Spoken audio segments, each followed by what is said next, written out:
Welcome to another episode of SwillinGrog's Wonderful World of Beer. This time around we'll be reviewing something special that Mr. Benelzebub here, my special guest reviewer, has procured. It's Chimay Grande Réserve, 9% alcohol by volume, a product of Belgium. Now what can you tell us about Chimay Grande Réserve, Mr. Benelzebub, other than the fact that it comes in a lovely 750ml bottle with a cork? What happens with Belgian beers is that Belgium has a great tradition of having all sorts of different beers made all over the country. There's a lot of pubs on the corner of every other street where they make their own beers, but one of the most famous idioms of Belgium is that they have monks in several disciplines that reside in abbeys that are ancient. They've been built in the 11th to 13th centuries, and they make beer in an ancient tradition that is designed to have the purest beer possible.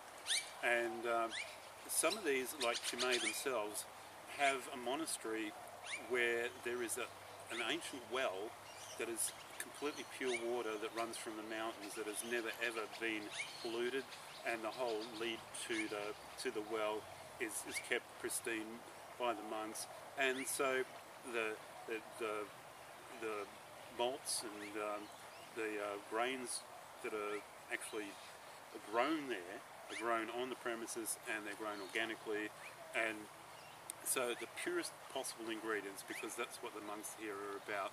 Now you may hear that we have the added audio effect of bubbling pure water in the background, so this is just to enhance our understanding of these. Now these monasteries in particular are called Trappist monasteries. It's a particular form of their religion, which of course, me being the devil, completely denounces. But for this review, this is a very strong ale. All the Trappist Abbey monk beers are very strong ales, and they come in different, very unique, very personal flavours and presentations from each different monastery.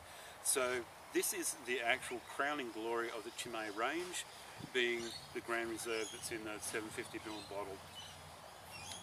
I shall now, I think we should probably, sorry, that's just the bowels of hell grumbling at the fact that we are dealing with a monastery and abbey. I think I now need to magic up some more of our guest appearances. I think we should have Space Ace and Seamus the Leprechaun.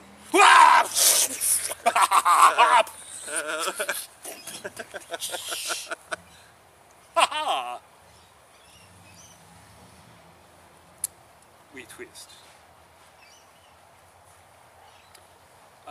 Seamus, would you present your glass, please? Well, you just sort of here somewhere. Where did you put it? Maybe not knowing. Oh, just... Oh, some nice smoke coming out of that. It's nice to have a beer from David. Now, I've got properly chilled leafer glasses. It's not green enough. And we're just going to have about 250ml each. If you could just hold on to that for me. To be sure.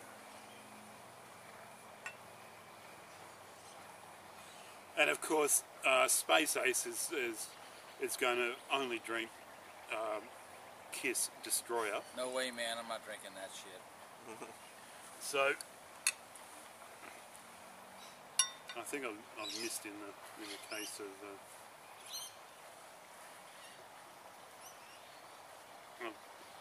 Mr. Dave there. He's got the lion's share.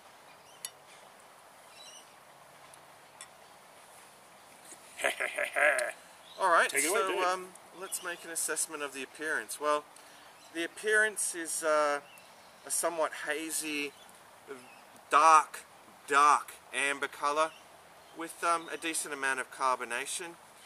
a beige white head. I've got like just about bang on a finger of it actually. Oh, you got two again. But it does look awfully good.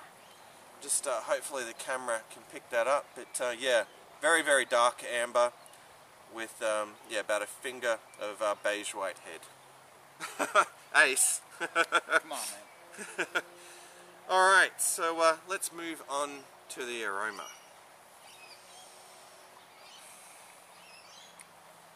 Quite subtle, really. It's not actually showing true form at the moment. You can see that there's a fair maltiness in there. I don't know, what The I'm picking bitterness up is pulling forward. it's sort very of, fruity actually. bit of wood in it. Yeah. Like what I'm actually detecting is you know, a lot of really kind of dark sort of dried fruits. Almost raisin-like. Yeah, raisins, dates. Malted barley. Yeah. You can just about smell the malt floor, can't you? The malting floor. Yeah. But you can certainly anticipate that this is going to be a sipper. Anyway, on that note, it is time for the taste test, the most important part of the review. So, cheers to you all.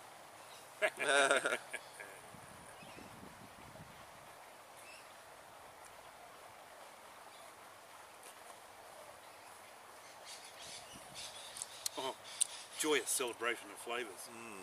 Well, that's a real explosion of flavour there. Yeah, there's certainly like a lot of, you know, fruitiness sort of present there.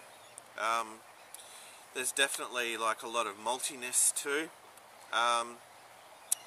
The Grand bitterness, series of textures there. Yeah. Bitterness is only subtle. it's very, I don't know, I think flavour-wise it seems quite complex. Very complex. But this is a hallmark of the monastery beers from Belgium, and even some of the monastery beers that get further over to Germany and that, but mostly in Belgium. The complexity of the flavours is the hallmark and trademark of each different abbey. I tell you what, like taking, you know, one sip of that, I'm, you know, really compelled to have another. So on that note,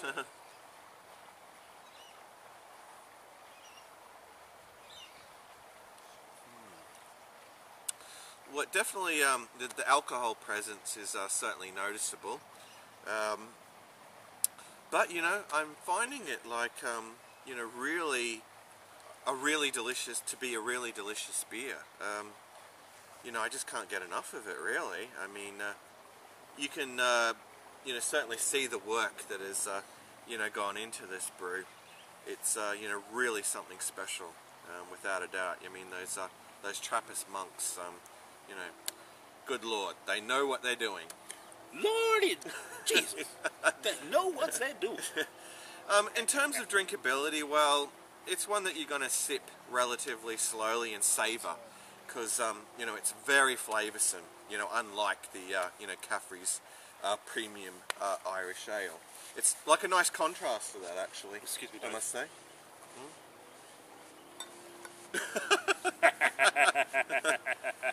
Benelzebub. The complexity of flavour is rolling across your tongue. It's getting to the back of your throat, up into the nose. You can smell an enormous complexity of flavours there, and they're neither too sweet nor too bitter. They sit in a space that would be perfect for a roast meal. Oh yeah, definitely. I mean, it's very nicely balanced. Like, Extraordinary Yeah. work. Now they do put a lot of time into these. These are yeah, these you can beers are not certainly, brewed you know, quickly. you do certainly get an idea of that when you drink this. This is really something special, as I said. So it's not something you could session, but you know, you could certainly you know, enjoy, you know, a few bottles of this and you know, feel nicely toasted afterwards. It rolls around the tongue. Absolutely rolls across the palate. It even makes leprechauns smaller, apparently. Anyway, I think we need to have a final sip of this, or gulp, and give it a score out One of 10. thing I should point out while you're having your gulp there is that this 750ml bottle retails for just under $17, Good Lord. which makes it incredibly expensive for the nature of beer. And I think Seamus just perfectly summed that up, because realistically it has a lot to do with the Australian alcohol taxation system, more so than the worth or the price point of the monks themselves. The monks take very little for this. They're not in it for profit making over and above being able to donate to charity and keep their monastery going. So all of that money that's spent on these beers is because of their alcohol level and the amount of tax that the Australian government places on that. So I think, to be fair, that we really need to point that out.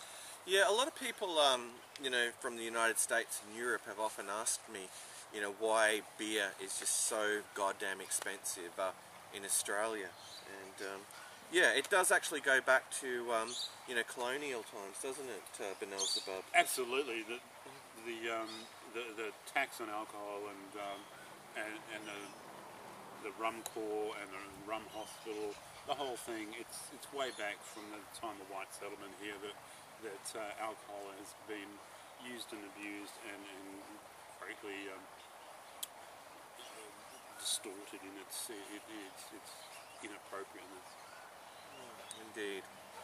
Anyway, Which I think is rather devilish. Indeed. Well, is there anything we can do about it? I don't know.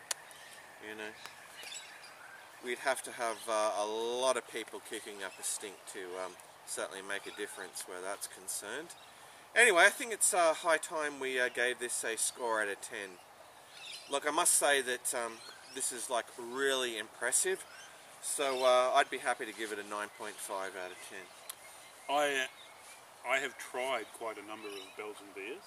I've tried quite a number of the Abbey beers, and even in the Chimay range, I've tried the blue, the white, and the red. As this is a Grand Reserve, I would be willing to give it a 9.8 or a 9.9 in relation to Belgian beer. Not necessarily in relation to beer on the whole of the universe, but in relation to Belgian beer, this is totally up there as a flagship. And I think I would definitely give it a 9.8, at least a 9. Maybe I'm heading towards 9.9. So what does that average out at, Mr. Benelzebub? Well, that gives us about a 9.4, really, doesn't it? Didn't I give it a 9.5? Did you? I thought you gave it 9. No, 9.5. Well, it's 9% alcohol, so that means that it's already got to my brain and I can't do maths anymore. I'm sloshed. So you gave it 3 9.5, beer reviews in a row. 5 and